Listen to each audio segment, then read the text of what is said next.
To partner with Dr. Leslie Griffin in her marriage champs is a tremendous honor. I'm Keisha.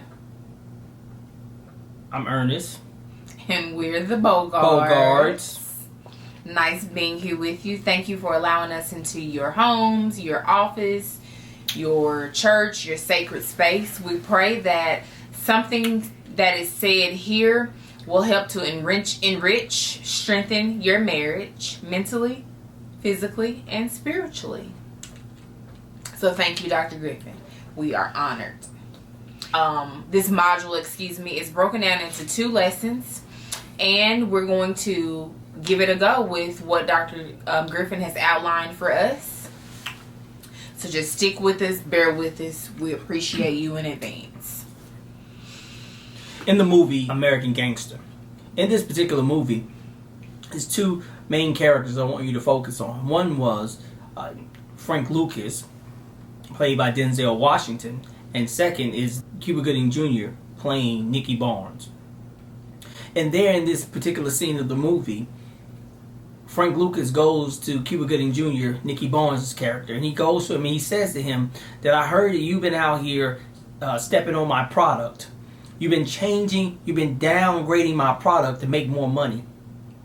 And Frank goes and confronts Nicky Barnes and says, why are you doing this? The product is good enough the way it is. There's no need for you to go. Anything else is just pure greed. And Nicky said, well, Frank, if I buy something, it's mine. I can do whatever I want to do with it. If I pay for it, it's mine. If I buy a car, I can change the color of it because it's mine. And Frank said, but it's good enough the way it is. He said, see, what you're doing is a brand name. He said, Blue Magic is a brand name. He said, people may not know me no more than they know the chairman of General Mills. But I stand behind my product. And more often than not, people are stepping on God's product.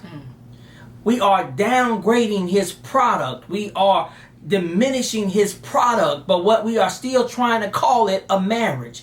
And God is saying, don't step on my product, don't denigrate my name, don't bring down my standard and still call it a marriage. You can call it whatever you want. You can call it friends with benefits, you can call it smashes, you can call it hookups and one night stands, you can call it whatever you call it, but don't call that thing a marriage if you're not gonna do it my way.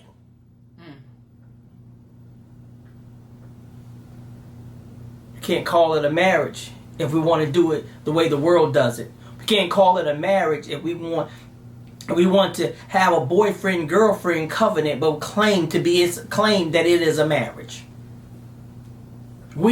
Houston, we have a problem. So within a marriage covenant, there are principles that God designed, orchestrated, manifested, that he specifically wanted in the covenant. For example, oneness. The two shall become one flesh. Where can some of these principles be found in our biblical texts? Great question, Keish. One of the things that is very interesting to me is that people think because they got married or they exchange nuptials, they believe that they are married and the two became one. But the problem with that line of thinking is just because the preacher announced y'all to be one doesn't mean y'all will be one. It takes years of being one. You have to put down your own selfish ambitions. You have to you got to bite your tongue and know when to speak and when not to speak. You got to let that one mull over and not try to be the winner of every argument. I mean, it's a lot that goes into being one. You have to take the back seat and let somebody else take the front seat. You got to push your spouse to where they need to be or what God has in store for them without being jealous or insecure about their things that they are achieving and progressing in their careers and life. It takes a lot of time before the two can become one. And not only does it take a lot of time, but it also, you would say, I've heard you speak on this before, that there are a lot of pieces to a complex puzzle. Each individual in the union has background, has history, has life experiences that they're bringing to the table. So how does that affect a marriage? Oh, that affects a marriage a whole lot because, Keith, you got to keep in mind, you taking people from two different groups, two different homes, two different way of life, two different ways of thinking and handling problems and conflict resolution, and then you're putting these two people who are selfish their whole life, and you're putting them in a room with each other and tell them, all right, now I need y'all to act as a team. I need y'all to act as a team, and I haven't given you any team concepts, but I need you to operate as a team. So where do you find these team concepts? Hey, I think the first part would be the book of Genesis, because there in the book of Genesis you will find that God put Adam to sleep in order to produce something that was going to be a benefit to his life. He put him to sleep, and he had to wake up and be surprised about the blessing that God had bestowed upon him. I wish I had some help in here. He had to go to sleep, and then God had to bring his helpmate to him. And that gives us to another point, man, that Keisha can't be a good assistant manager if the manager won't manage. So it is imperative to me that I manage well. It's imperative to me that I lend my expertise when I need to lend my expertise, that I encourage, that I lift up, that I make leadership decisions that are sometimes difficult and hard to stomach, but you got to make those decisions because we are called to do it. So Genesis, you just took us to Genesis. That's where we can see one of the principles where we're both created in the image of God. Yes. We are to become one flesh when we are in a covenantal relationship, a marriage, a union. So that's Genesis. Where else can we go in the Bible to find some principles, some guidance towards or regarding how we are to treat one another in a covenant relationship? I think Ephesians is definitely a great place to start. Mainly men like to go to the part where you both listen to me. You supposed to obey me. You supposed to say what I'm supposed to do. You supposed to say, you supposed to do what I say. You supposed to, but that's not what it says.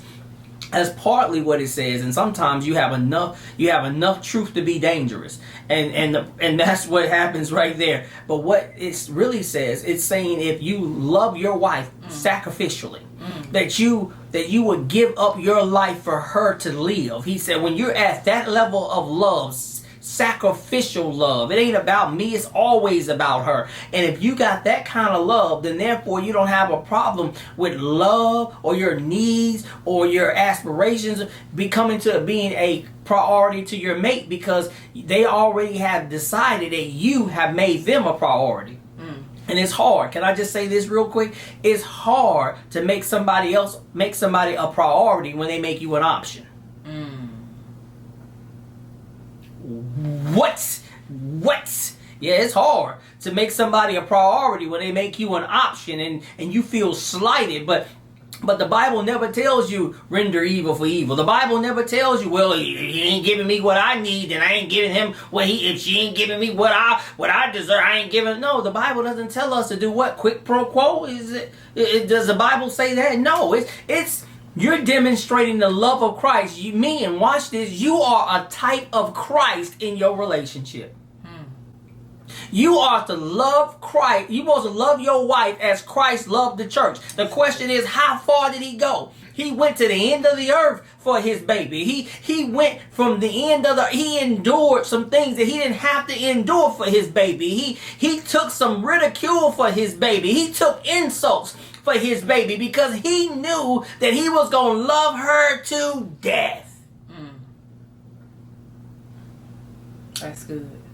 And the two principles, to piggyback off of Ernest, two principles found in Ephesians, I think sometimes that may be kind of hidden, but they're not really hidden. They're gems if you will take hold and grasp them. It's the woman is to respect her husband, but the man is to love his wife. So when you realize what those two ideas are suggesting to you, it's a little easier to grapple with, because you probably won't find your husband say, well, you don't love me enough. He may, but our biblical text, I think a form of showing him love would be your respect and your reverence toward him, just as his respect and his reverence should be pointed towards Christ. And it all becomes this one big circle of reciprocity. He's loving you as Christ loved the church, which is unfathomable, and then you're paying him so much respect as his wife that he will go to the ends of the earth for you. So we have Genesis and Ephesians showing us oneness. We're created in God's image, and then we're to become, the two becomes one flesh and a union. And we also have principles found in Ephesians of love and respect. Is there anything else that you would expound on for teammates? I think so. I think that communication is key. Because if one person thinking if you got a team basketball game going on and a few teammates think that they're playing a scrimmage and the other team think they're playing for the championship, then we're not on one accord, because we're not coming to this thing with the same level of intensity. We're not coming to this thing with the same level of the oneness in the goal. So I think communication is key. What are we going after? What are we going after? What is it that we are trying to achieve as a couple? And I believe that achieving great things as a couple is the things that not only lift up the relationship, but it keeps that thing tight. Because me and Keisha, we did a get out of debt. You remember that, Keisha? I do. Oh man, Keisha. It was painful in the beginning. Oh Lord, have mercy. It was so rewarding on the other end. Lord have mercy, have mercy. But that kind of thing brings us together, because we know that we can get out of situations, or we can maneuver, we can strategize, we can come together and as a team and handle things that seem to be unable to be handled due to the fact that we look at it individually instead of as a couple. Scripture talks about, man, about how can if you have 3 cords, they're hard to break. If you have 1 cord, it's easy to break 1 cord, but if you got 3 cords and they're weaved together, it's hard to break. But brother, it's only 2 of y'all in a relationship. No, it's actually more than that, because you have your spouse. You have you and your spouse, but you also have God. And if that cord is braided right, oh man, it'll help you guys get through some things that you didn't think you could get through. It'll help you endure in areas that you didn't think you could endure. It'll make you not throw in the towel when you thought it was all lost, because God makes up the difference. He makes up the difference. And I believe that this is a great spot for a mantra. You know what I'm saying? I believe that every company has a mantra. Every team has a mantra. And I believe if you're going to be successful as a team, then you need yourself a mantra. It has to be it could be something as simple as nothing comes between you and us. Yeah, that right there will stop some mama, daddy, some in-laws, outlaws, some cousins, some nieces from jumping and causing a wedge of division in between the relationship, because you guys have set up a mantra that nothing comes between you and us. For the first lesson, we've covered oneness, we've covered love and respect, we've covered some of the necessities such as communication and setting your accomplishments for the team. So what about shifting gears towards adopting a team mindset? How would you advise, or what would be some of your suggestions for key things that would help you to adopt a team?